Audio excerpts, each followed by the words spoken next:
nitawalipa kwa kadri walivyoniamini na kunipa imani hii. Mheshimiwa Mwenyekiti, na mimi niungane na wenzangu wachangiaji ambao kwa wiki nzima hii tumekuwa tukijadili hotuba hii ya Mheshimiwa Rais, na niseme kwamba imekuwa hotuba ambayo imeonyesha kwamba yeye ni mama mstahimilivu, mama msamehevu, lakini hotuba hii imejaa utu, imejaa uwajibikaji, imejaa upendo kwa Watanzania. Mheshimiwa Mwenyekiti, yameelezwa mengi kwenye hotuba hii, na kama wengine walivyoeleza, mimi leo naomba nijikite kuzungumza kuhusiana na sekta ya maji. Kwa nini maji? Kwa sababu ukizungumza maji, kama tunavyojua, unazungumza afya. Lakini ukizungumza maji unamzungumza mama, unamzungumza mwanamke, unazungumza ndoa nyingi ambazo zimevunjika kwa ajili ya kina mama kwenda kutafuta maji. Ukitazama ukurasa wa 17 kwenye huduma za kijamii, Mheshimiwa Rais anaeleza namna ambavyo alikuta hali ya upatikanaji wa maji na hali ilivyo sasa, na naomba nimnukuu. Anaeleza, kwa upande wa huduma za kijamii, maendeleo makubwa yamepatikana kwenye sekta ya maji, ambapo hali ya upatikanaji wa maji ilipanda kutoka 84% hadi 91.6 mijini na kutoka 70.1 hadi 85 vijijini. Mheshimiwa Mwenyekiti, naunga mkono hili na naomba nieleze katika mkoa wetu wa Lindi.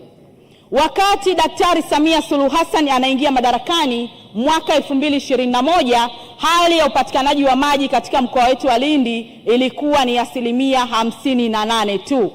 Lakini leo tunapozungumza, hali ya upatikanaji wa maji imefika 75%. Lakini si hilo tu Mheshimiwa Mwenyekiti. Leo ipo miradi 18 ambayo inaendelea kutekelezwa. Miradi ambayo ina thamani ya shilingi bilioni 150, na nitazungumza miradi miwili mikubwa. Mradi wa kwanza, mradi wa Ruangwa na Chingwea Lindi. Mradi wenye thamani ya shilingi bilioni 119.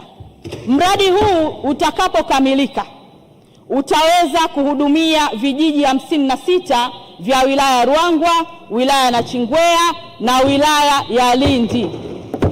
Lakini hali ya upatikanaji wa maji itaweza kufika 85% vijijini.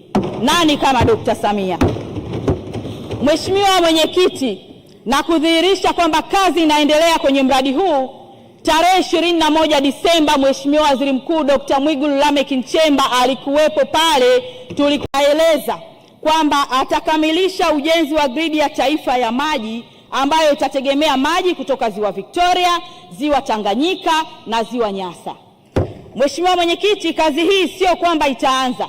Kazi hii imeanza, na sisi ni mashahidi kwamba leo watu wa Tabora wanakunywa maji kutoka Ziwa Victoria, na tunafahamu kwamba mpango ni maji haya kufika hapa Dodoma yakipitia Singida kwa Mheshimiwa Waziri Mkuu.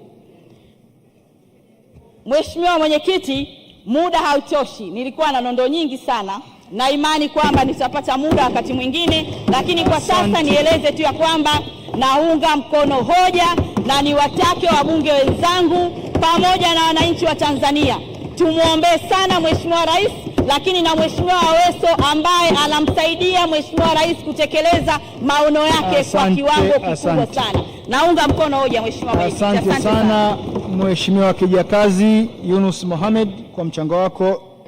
Nilimuita Mheshimiwa